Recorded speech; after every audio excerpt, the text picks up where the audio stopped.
It's not often that I get mistaken for someone else, but it has happened. I remember a few years ago, I was still a seminarian. A woman, I was wearing my clerics at my teaching parish.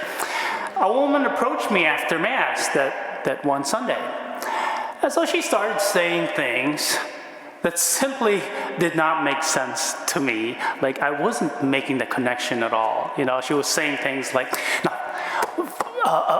Father, why did you change the Mass times? Or then I remember her saying, oh, great homily, by the way, it's St. Gilbert the other Sunday. And I'm standing there, what is this woman talking about? I was not even a priest yet.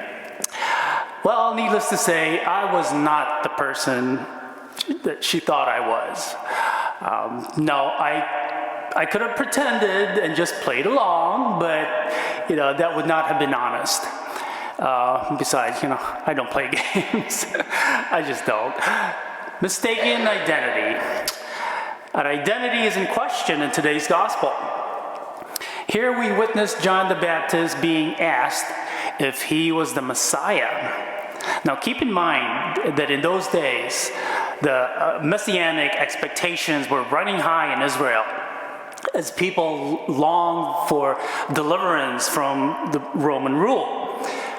The Jews were constantly waiting, and even to this day, for the arrival of the Messiah. But there was no one idea of such a figure. Some expected the Messiah to be like this ultimate peacemaker over all the earth. Others expected the Christ to bring in the reign of righteousness. Most expected the Messiah to be this great political champion to lead the armies of the Jews as conquerors over the whole world.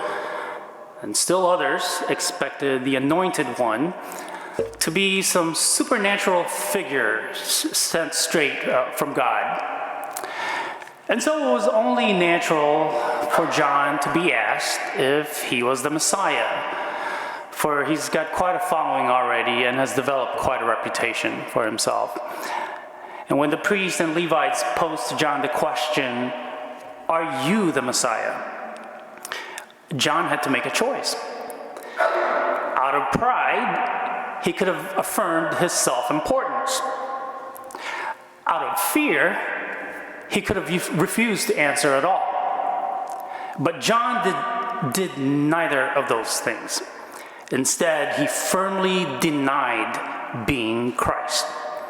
He testified to the truth that he was really nothing but a voice bidding men and women to prepare the way for the King. He was a signpost, if you may, pointing everyone to Christ. And he knew that whatever greatness he had came from the greatness of the one whose coming he foretold.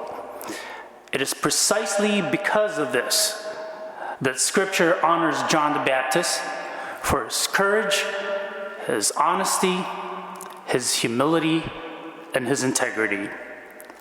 And we are called to practice these very same virtues that John held. John knew who he was. May we also be clear on who we are in God's kingdom. We are God's beloved children. We are his unique masterpieces that he created to live a pure and faithful life. In this new year, my dear brothers and sisters, may we gain a healthy identity by seeing ourselves as God does, so that we, too, can effectively point others to Jesus for salvation. Thank you for joining us today.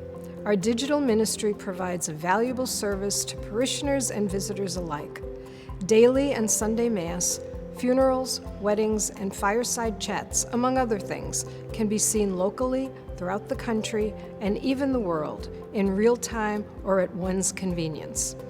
If you would like to support this effort, please go to olphglenview.org. Click on the gold donate button and then the Sunday giving icon to make a contribution on our secure online giving portal. We sincerely appreciate your past and ongoing support. Thank you for helping us continue this ministry. God bless.